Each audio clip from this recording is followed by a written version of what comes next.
இவர் நல்ல வேலைக்கார பொடியன். இவர் பாருங்கள் நல்லா பிடுங்கிறாரு. இப்போ 3 நாள் நல்லா சம்பாதிச்சிட்டாரு. 3 நாளைக்கு ஒரு 30,000 சம்பாதிச்சிட்டாரு. பிடுங்குறாரு முடியலாமல். இங்கே பாருங்கள், இங்கே பாருங்கள்.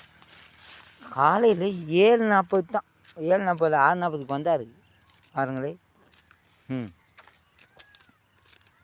இங்கே பாருங்கள், கொழுந்து பறிக்கிற மாதிரி பறிக்கிறாரு. இங்கே பாருங்கள், இன்னும் திங்கவும் இல்லை, நல்லா பிடுங்குறாரு. இங்கே பாருங்க,